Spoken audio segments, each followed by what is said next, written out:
Good morning and welcome to this next edition of the Rise series with the Northern Ireland Hospice. I'm Cate Conway. Now, I've hosted about 6 of these so far, and I have to say hats off to the guys at the hospice because they are excellent at choosing guests who are interesting and engaging and very motivational. But I have to confess today, I am out of my comfort zone. I mean, I'm on the sofa and the cats are here, but I'm out of my comfort zone, sort of metaphorically.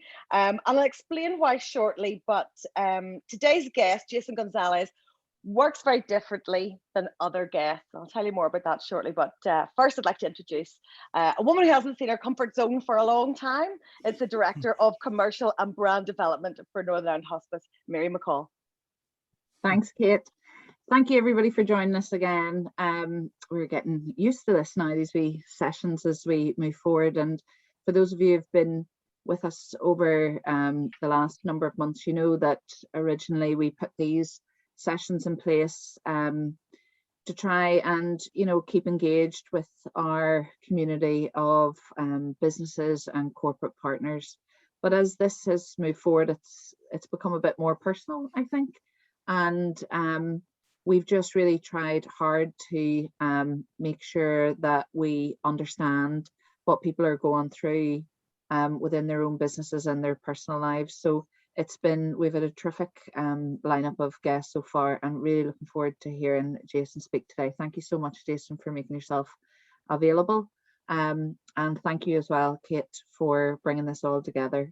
I hope I've already started loosening up my shoulders in readiness for what Jason's gonna tell us today, and hopefully by the end of this we'll all have a bit more peace and a bit more clarity of thought, and be more present in the work that we do and in our presence with each other as well. So really looking forward to this, and thank you for everybody for attending, and to Cate and Jason.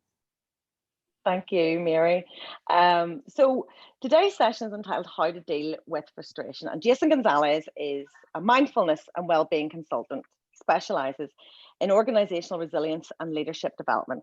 His company is called The Happy Warrior, and he's trained over 1,000 people with evidence-based and bespoke mindfulness courses. Now, what usually happens is the team at the hospice will say, Cate, this is the person who is doing the next webinar, and I go off and I Google them and I read and learn as much as I can about them. And then I ring them and have a really nice, a good long conversation about who they are and, what the session is they're going to do. And then I kind of go away and that digests in my head, and I'll come up with a sort of a pathway, like a sort of guided conversation that I will take them through. And it's all in my mind. I'm able to kind of do it by time and, what point in the conversation I should be at what time. And then I'll have backup questions and all this. And somehow I thought I was going to be able to do that with Jason Gonzalez. However, that is not how he works. And that's why I'm out of my comfort zone today, because it's going to be much more raw and much more in the moment. And because Jason did not want me to over prepare. I love over preparing. So, Jason, tell us how to deal with frustration. How to deal with frustration? Well, yesterday when I was looking at LinkedIn, I saw there were, I think, a lot of those who have signed up, around 117. I don't know if all of them will be here, but I was telling my wife, can you hear me okay? Perfect. Yeah, I was telling my wife, we have 117 frustrated participants. It's very good. Very good job. And then I can share my own frustrations and how we deal with it. But that's great. And then I had a chat with you, Cate, and you said that you love over preparing, but when we talked, over preparing can actually take you away from the thing. It's like if for example, someone's preparing a wedding, the mind can go away to the, what can frustrate me with the non-perfection of the wedding. And then it's hard to be in the wedding itself. Sometimes we don't be there in our own party. So let me start by introducing what mindfulness is, because I do not really know whether the guys who are attending this know what mindfulness is. Probably you've heard it from the news, you've read about it, you've attended an 8-week program or a shorter program. But let me start by inviting you to do this. Maybe you've seen this before, but let's do it anyway, if you can do that. Okay. Mhm. Let's just do okay, and then do this. Step 2, step 3, step 4. If you're watching at home, if you can do this, that would be great. Okay, and then can you please raise it just parallel to the ground? Okay. All right. Okay. Great. Okay. Then do a thumb clap, and then pinky finger clap, pointer finger, and then last step. Do this. What? What did you do? Just do that. Oh, just do it. Oh, I thought you had turned right over. Okay. Do this. No. Okay. So you're getting What confused. happened? Huh? How did I end up? Yeah. Well, that's a common magic trick. It's stealing away your attention because our attention is easily stolen. Any kind of magic is like that. Like a magic trick with coins and whatever. It's just stealing the attention. Our attention is easily stolen very quickly. Even while I'm talking to you right now, your mind can go somewhere else. Like, what is he going to ask me? Right? So Mhm. mindfulness, as a start, I'd like to say that mindfulness is not really quick fix relaxation practice. I turn this on. Hopefully, it may make me sleep or make my mind relax or make uh, my unpleasant thoughts and emotions go away. So that is not the point. Mindfulness is primarily noticing what is going on. That's why it involves attention. It's noticing what is going on in your environment and what's going on within you, like your thoughts, feelings, body sensations. So what is the connection between this and frustration? I think this is an opinion of mine. Frustration is one of the most underrated, unpleasant emotions that the world is experiencing right now. The focus is on stress, anxiety, and depression, like pre-pandemic era, and you can see a lot of literature written about those things: stress, anxiety, and depression. And mindfulness is known, for example, to cut the risk of relapse of chronic depression by up to 50%. And that is why the NHS recommends a program called mindfulness-based cognitive therapy. And the program called mindfulness-based stress reduction is evidence to reduce stress and anxiety. And it also can change the brain from the structural level, improves the cognitive flexibility, carrying so much information, but not much, as far as I know, is studied about mindfulness on frustration. But yet, frustration is very common. I don't know. What frustrates you, Cate? Um, I feel recently that there's a couple of different things that frustrate me at the minute. I'm having a bit of a run of like sort of small things going wrong with my house. So I went to lock my front door the other day, and the barrel came out of the lock came out, Mhm. and then the flush on the cistern on my toilet isn't working, and then do you mean there's and then my car, I got a flat tire, and then I had another issue with it. So just kind of like over a week I've had like lots of all these little things, and it's making me really frustrated because I'm like, what's next? And then also I'm in this period of feeling like there aren't enough hours in the day. So I went from lockdown where because I have a wedding business as well as being a presenter. Wedding business couldn't run, so I just had to give that up, but and just sort of let go of it for a while. But now I'm like, going to be a year and a half of no income from that business, and so I'm getting frustrated with that because now I'm trying to start something else, and then so there's just I'm frustrated with not being able to be a spree and not be able to run my business, and and to try and think of something else, and just kind of like, it's like a break. Mm-hmm. That's a lot of in your list of frustrations. Oh, there's Okay, way so more. There's way more, but I'm giving you the gentle ones. okay. Yeah. Okay. So as you were speaking there, yeah, because was that pre-pandemic or just after the dawning of this thing that you were Oh, it's experiencing that? it's Oh, Like, that there aren't enough hours in the day. yeah.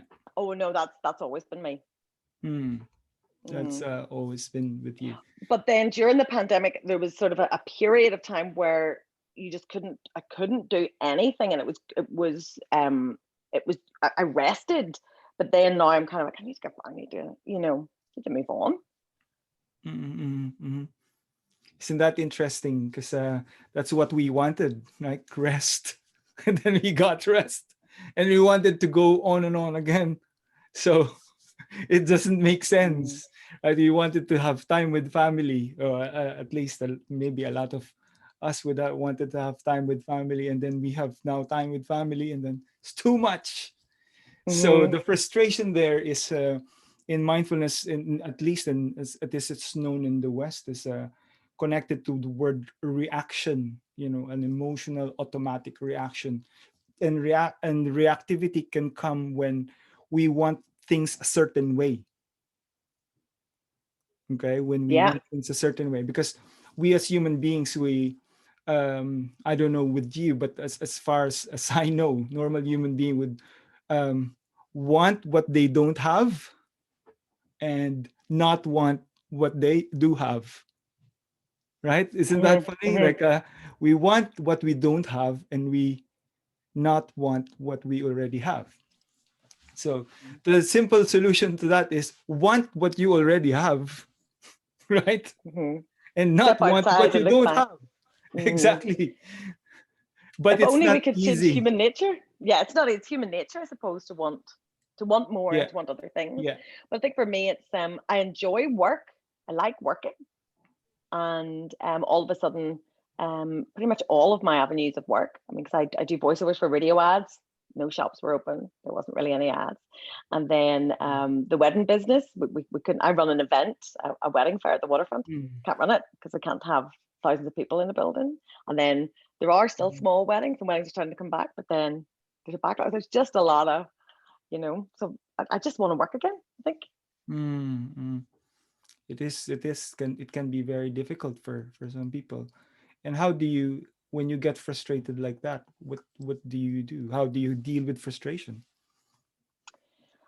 I reach a point where my brain just goes, that's it, lie down. My brain will basically shut down. It will basically sort of like my eyes will glaze, and I just go.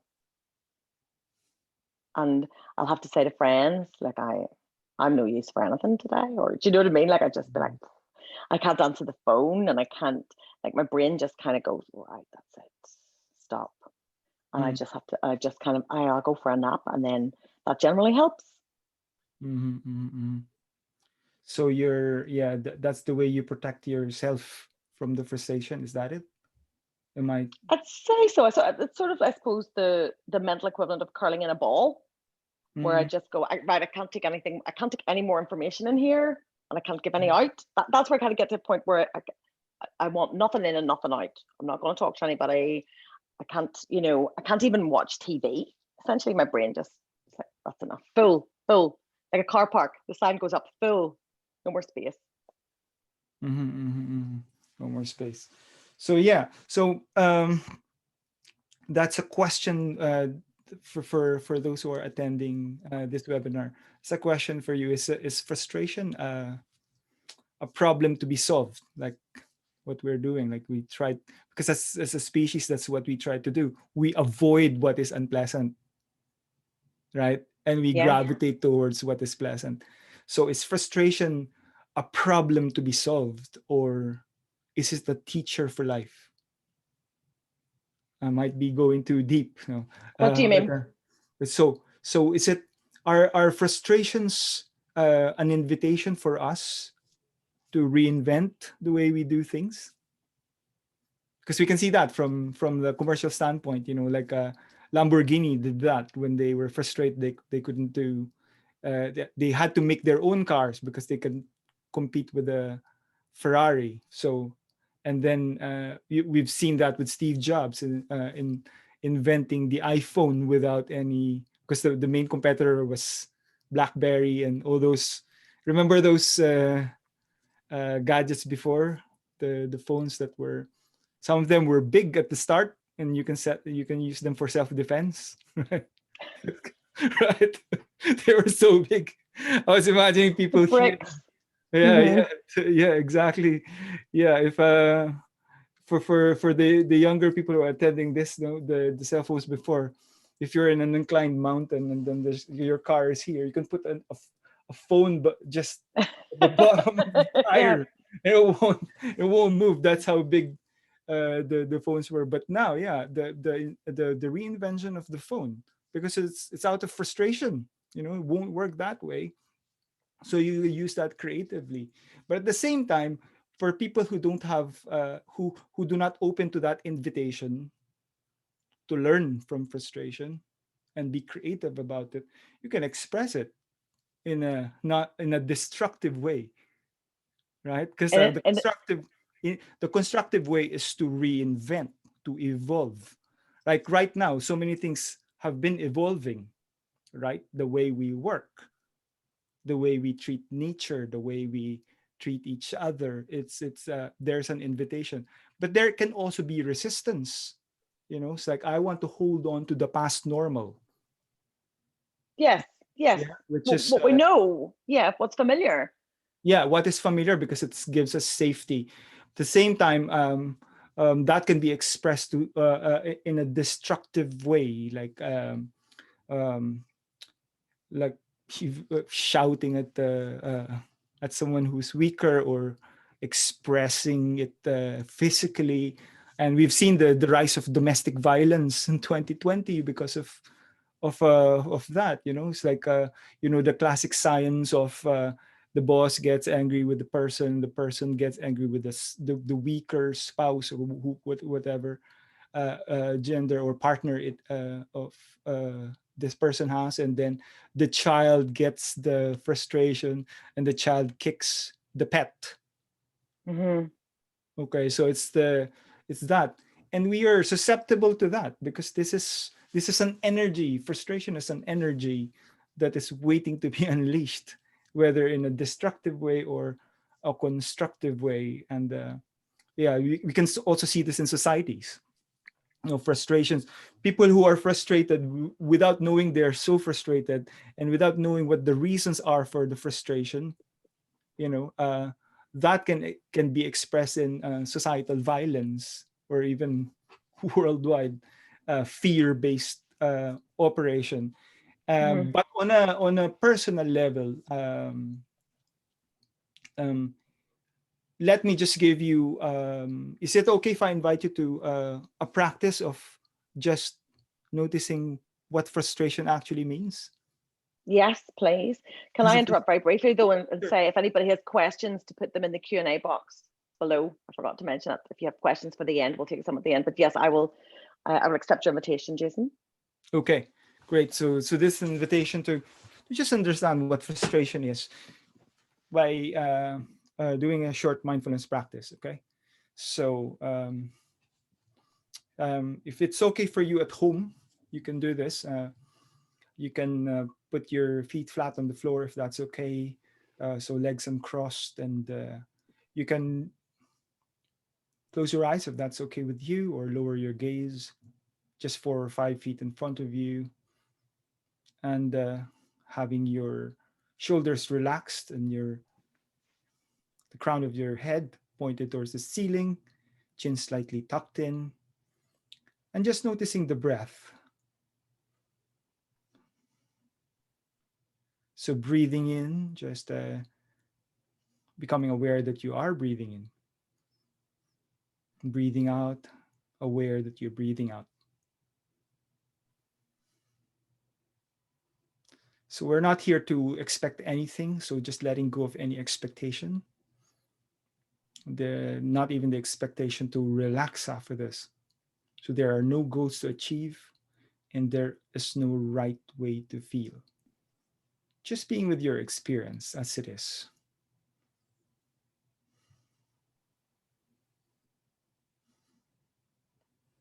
So just noticing the breath, and then just like a spotlight, the spotlight on the breath in maybe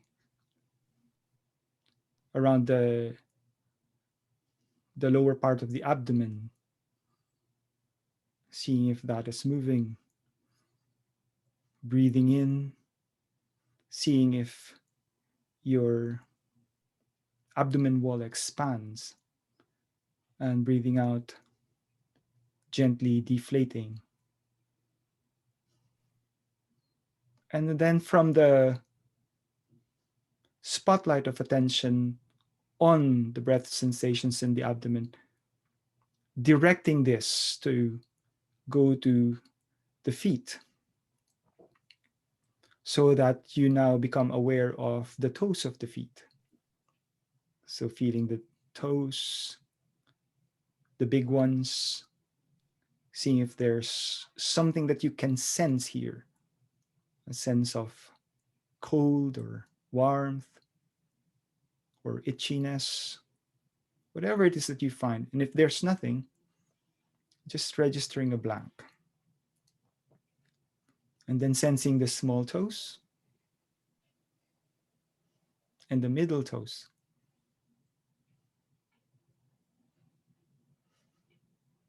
And then sensing both feet, the whole of them, so that you can sense the bottom touching the floor, the sides, and the ankles. And sensing the lower legs. What is going on here? So it's not thinking of the lower legs, but directly sensing. Sensing the trousers that you're wearing, or the cold air, or nothing, if there's nothing that you can sense. And the rest of the legs.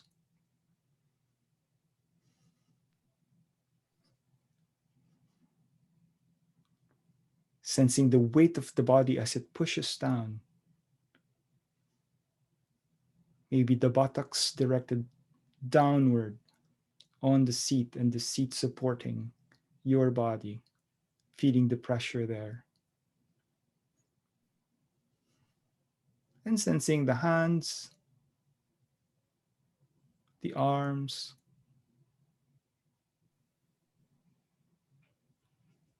the neck,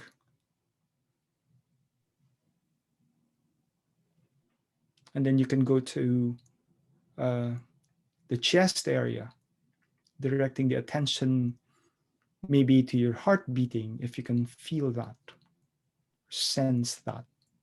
So it's not thinking of the heartbeat, but directly sensing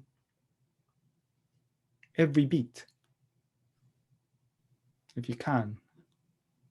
If you can't, that's all right. It's not a mistake. And if you see the mind wandering, just realizing that that is what the human mind does. It wanders, and that's okay. It's not a mistake. So just coming back to the heartbeat. Coming back to the rib cage as it expands on an in-breath and deflates on an out-breath. And then sensing the upper back, this part where we can keep a lot of tension, a lot of sense of holding and tightening, contraction. So maybe imagining the breath getting into that. So those little areas where you can keep frustrations. So what is a frustration representing in the body? How does it manifest? Maybe it's a sense of tightness.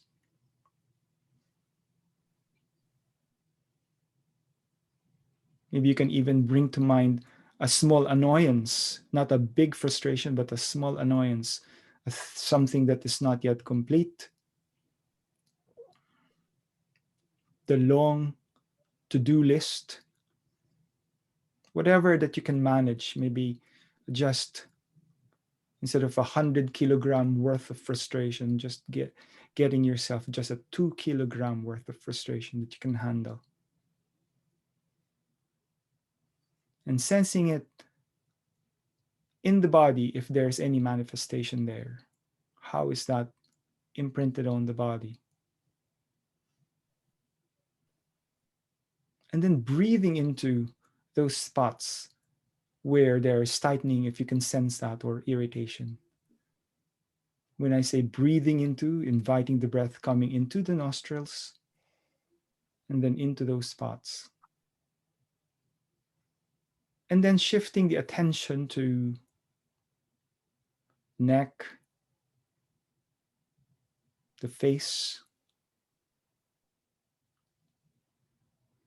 sensing your facial expression, maybe softening in the ears and the head, whole of it, scalp. And as you breathe here, seated, just sensing the body as a whole. If the mind wanders, that is not a mistake. Coming back to the breathing body as it sits here. Gently, with kindness. And then beginning to hear the sounds that are around you. If there are. And sensing the body as you breathe here. And then gently opening the eyes.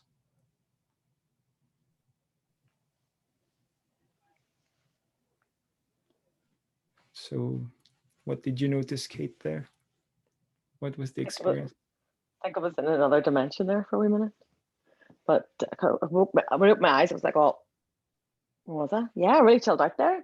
But I was aware of mind wandering, definitely. Mm-hmm. You were aware of mind wandering. If it's okay with you, where did the mind wander? You don't need to say anything if it's not okay. Nothing bad. I was thinking, Cate, there's people watching this webinar, and you're sitting, your eyes shut on your sofa, and what time is it? And do you know what I mean? Kind of like, again, as I said to you, I'm out of my comfort zone, because I'm used to whenever we're doing one of the webinars that I'm like, right, wait a minute, I know what I'm doing. And I suppose I'm aware of the fact, so my mind was kind of going, what's happening? What are we doing? Do you know what I mean? I wanted to control things again. And then also aware, one of my cats is lying right beside me, purring really loud. So it was that as well. Okay. So you're aware of the cat, you're aware of your thoughts going away from the body. So that in mindfulness is a revelation that we can go on automatic pilot. So if the body is here, the mind can go somewhere else, right? And the practice of mindfulness is noticing where it has gone and bringing it back. So it's a practice of integrating the body and the mind, and you become aware. Because normally, or the typical day would, we wouldn't feel the breath. We wouldn't notice the breath, right? We wouldn't notice what we can't sometimes even notice when we are seated. Know that I'm saying that you're seated. You know that you're seated. Just happens, right? When you're standing, you do not know where you place your hand. That's why this pandemic showed us, the placement of our hands. Because you now can't touch your eyes when you're right. Whereas before you can just do this, right now, and then if you or whatever. So the placement of the hands are important. So there's no mindfulness without the mindfulness of the body, because mindfulness is primarily we being in what scientists call the being mode of mind when you are embodied. So this is still being studied now. How more effective it is for us to process information when we are embodied, because when we forget to become attentive, we can go away. Like even just this conversation, I don't know how many topics you have in the mind. Can you see that? Quite a lot. Yeah. Quite a lot. Yeah. A lot of chatter there, and then sub chatters. It's like a community of Cate. Does that make sense? And sometimes if you have a song, sometimes there are songs that are annoying. And then So you're driving, you have that song with you in mind, and you're thinking of the next event that you're planning.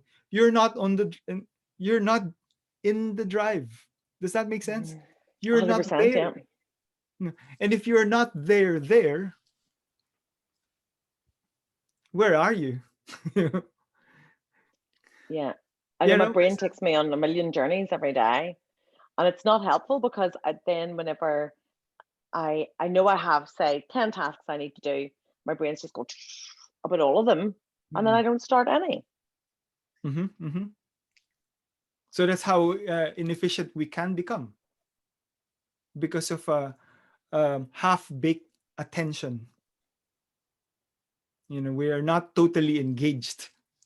Like for the people who are leading here, let's say leaders in your organizations, you may have a meeting, even in-person meeting. You can give your presentation, and the people there might not be there. You can see them, they're there, but their minds are somewhere else. And you think that you're communicating, but you're probably not. It's more difficult when you're managing attention at home because you now have the computer here. You don't know who is surfing. Like right now, I do not know what the guys are doing because I can't see them, you know. So the engagement is affected when attention is compromised.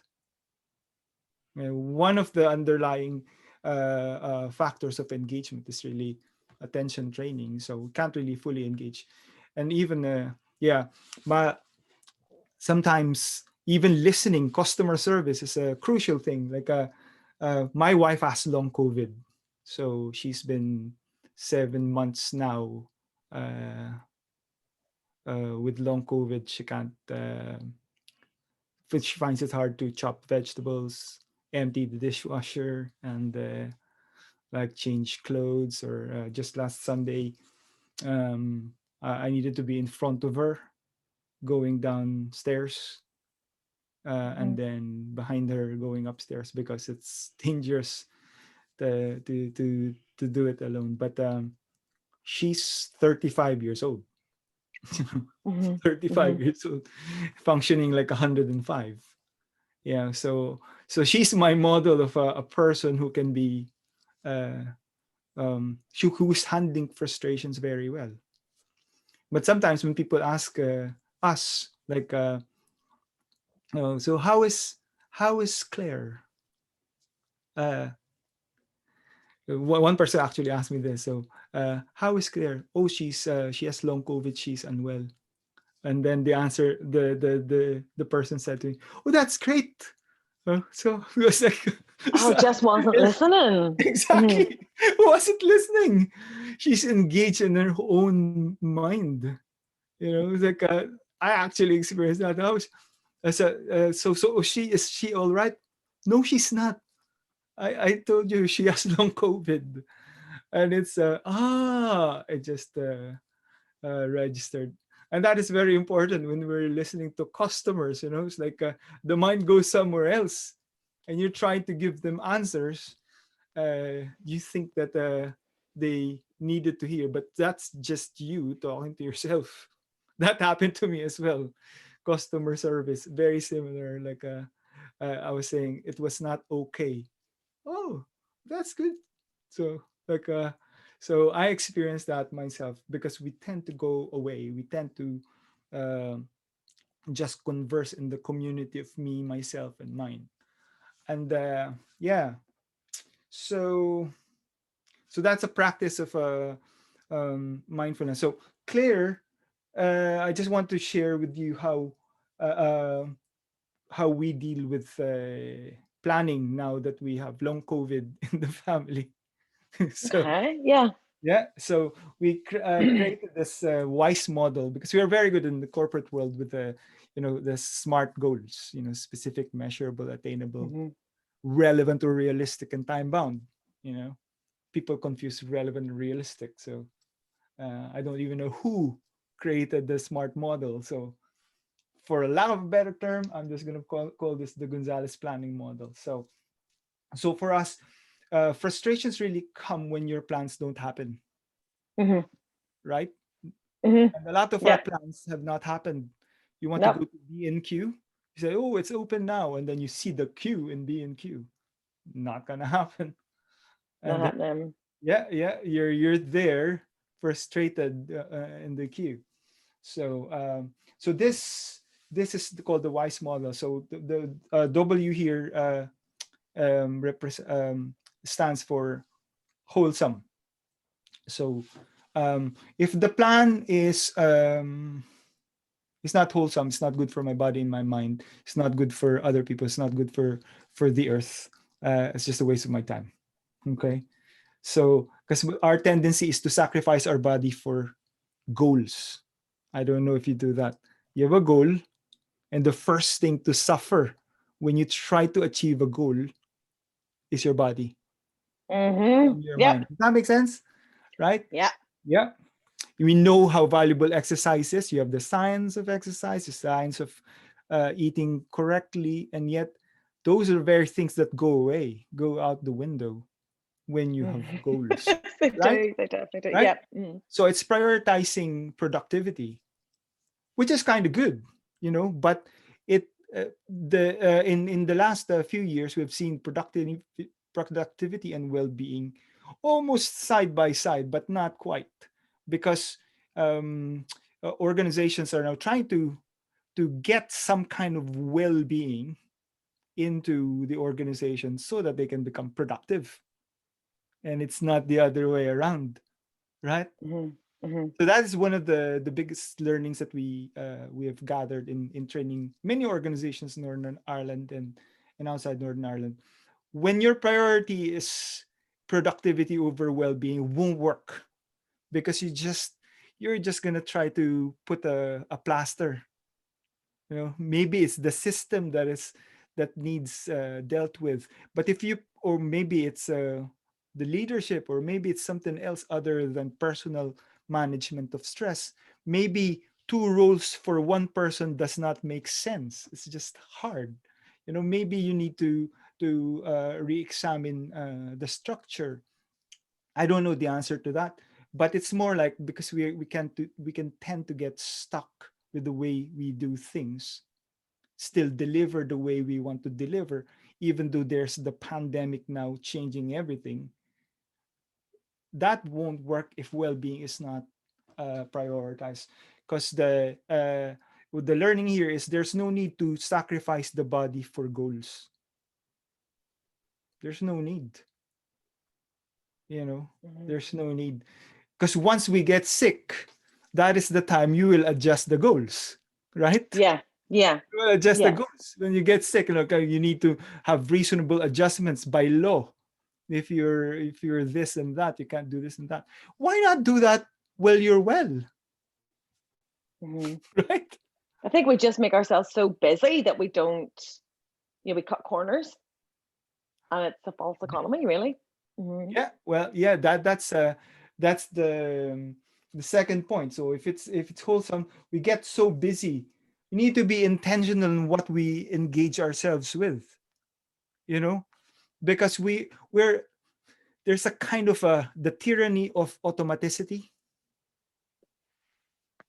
I call that. Automaticity.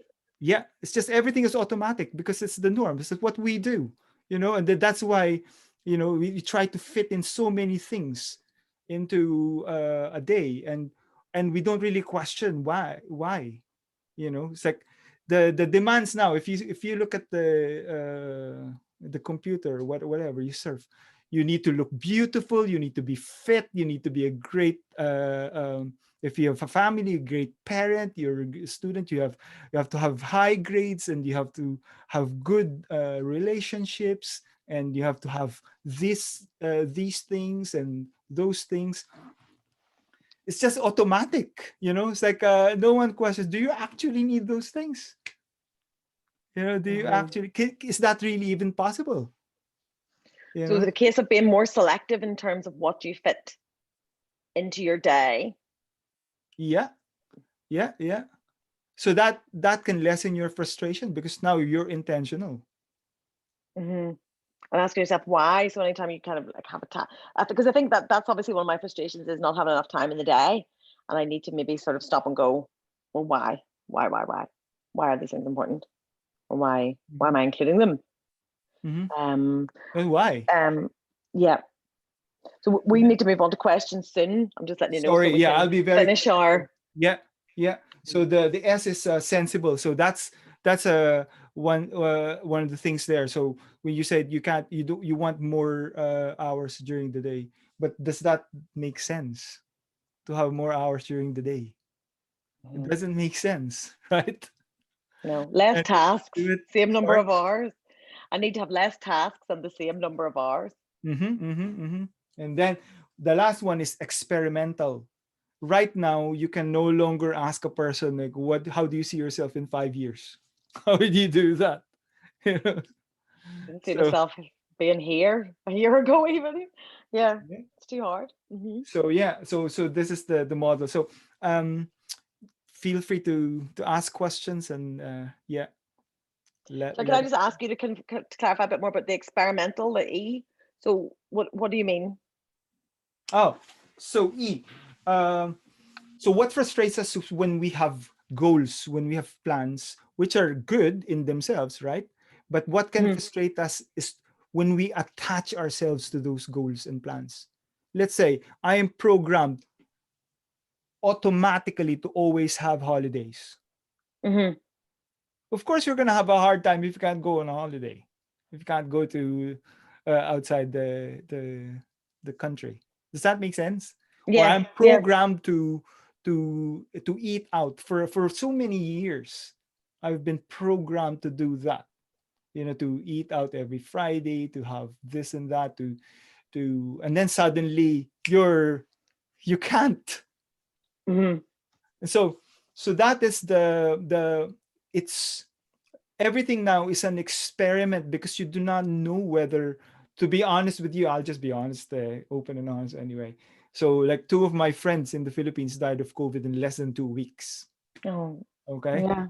So you can't plan. You can't plan. Everything is just unfolding. And the moment you understand it and embrace the possibility that this can't, that this plan can probably not happen, and that's the time you relax. Just let go of wanting to have control of. Yeah. The Okay. more the more you want, the more you attach, because wanting is a natural thing. Okay. For human beings, the attachment, it's making us suffer. So do we have yes, there was a question about what does the I stand for? Sorry, I can see I'll just Emer was asking what the I stands for. Thank you, Emer. Wholesome, intentional,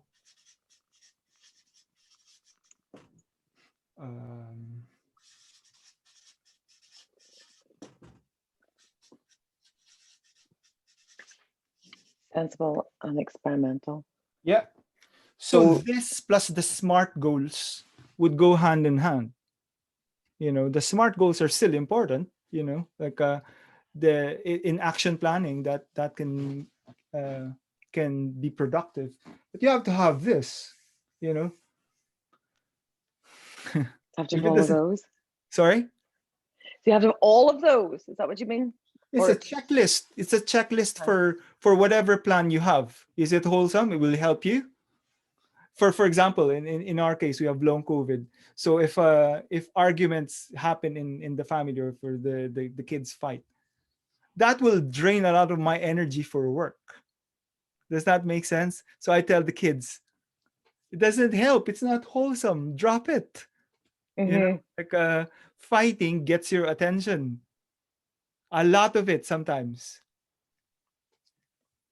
Okay. Yeah. Okay.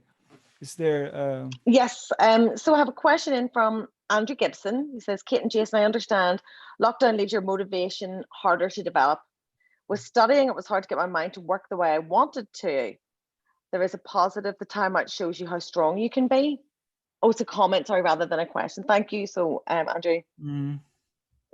about lockdown, kind of, yeah, about a lot of people lost motivation.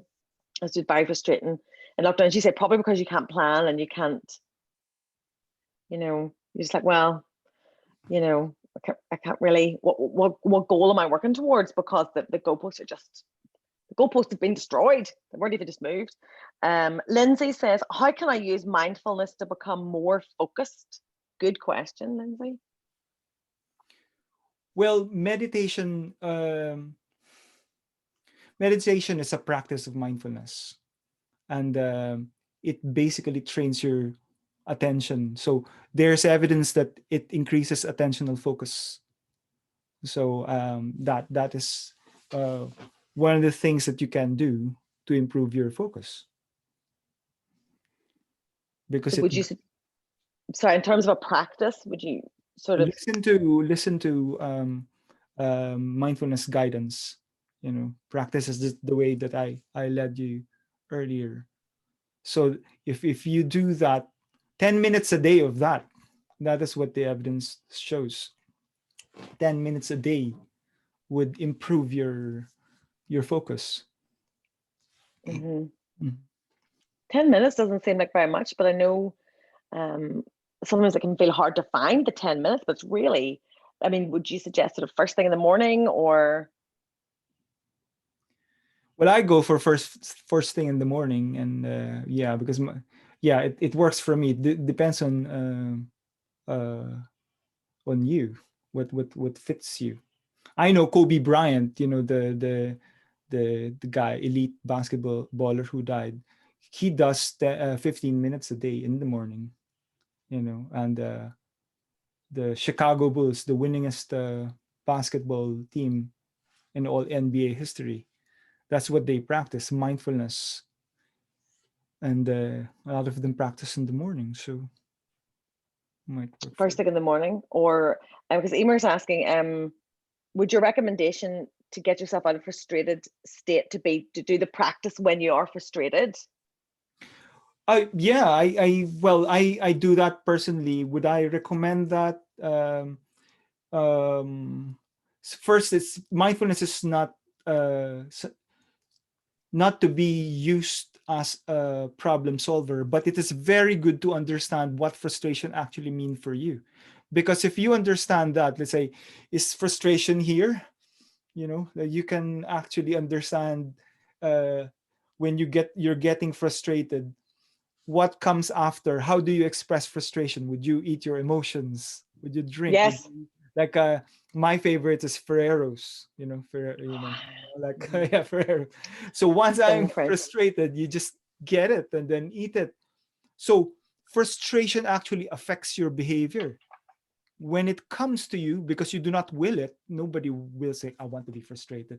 It just comes to you, and it can affect your behavior. So once you do a practice while you're frustrated, then you can get to know what thoughts come into you randomly without your permission.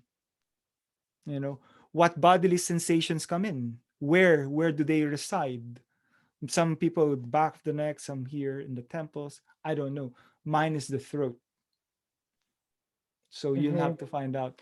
And then what feelings are there that accompany the frustration? Is there anger? Is there disappointment? Because you can turn violent when we're frustrated, violence towards ourselves, towards other people. So before we go to that destructive behavior, what does this mean for us in our experience? So it's not conceptual. It's not reading a book about frustration.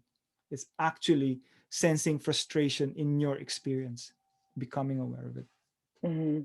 So just like taking time to sort of stop and listen to the internal chatter and your body and the sensations. Yeah.